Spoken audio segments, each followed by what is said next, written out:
Hello guys, நான் இன்னைக்கு இப்போ தான் ஜஸ்ட்டு ஒரு 2 செகண்டுக்கு முன்னாடி தான் ஒரு வீடியோ ஒன்று பார்த்தேன். அந்த பொண்ணை கல்யாணம் பண்ணி ஏமாற்றி இன்னொரு பொண்ணு கூடயும் சுற்றிட்டு இருக்கிறான். அவன் கல்யாணம் பண்ண பொண்ணை வீட்டில் விட்டுட்டு இன்னொரு பொண்ணு கூட சுற்றிட்டு இருக்கிறவனுக்கு போய் பப்ளிக் எல்லாம் சப்போர்ட் பண்ணுறாங்க.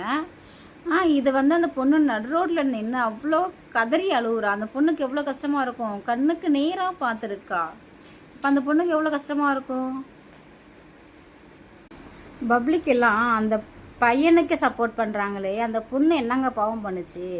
அந்த பொண்ணும் உங்களுக்கும் ஒரு பொண்ணு, உங்களுக்கும் ஒய்ஃபு, அக்கா தங்கச்சி எல்லாமே இருக்காங்க தானே. உங்கள் அக்கா தங்கச்சிக்கு இந்த மாதிரி ஒரு பிரச்சனை வந்தால் நீங்கள் என்ன பார்த்துட்டு சும்மா இருப்பீங்களா?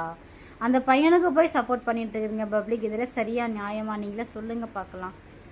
அந்த ஒரு பொண்ணை அந்த இடத்துல அந்த பொண்ணு பக்கத்தில் ஒருத்தருமே சப்போர்ட்டு கிடையாது. அவங்க ரிலேட்டிவ் கிடையாது, ரிலேஷன் அம்மா அப்பா அக்கா தங்கச்சி யாருமே கிடையாது. அந்த பொண்ணு பக்கத்தில் அந்த ஒரு ஆளாக நின்று இவ்வளோ பிரச்சனையை ஃபேஸ் பண்ணிகிட்ருக்கா. அவளுக்கு சப்போர்ட் பண்ணாமல் அந்த பையனுக்கும் அந்த பொண்ணுக்கும் சப்போர்ட் பண்ணி பேசிகிட்டு இருக்கிறாங்க பப்ளிக். என்ன ஒரு நியாயம் நீங்களே சொல்லுங்கள் பார்க்கலாம். அந்த பொண்ணுக்கு ஏதாவது நியாயமாக இருக்கா? நியாயமாக நீங்கள் பேசி பண்ணி தரீங்களா?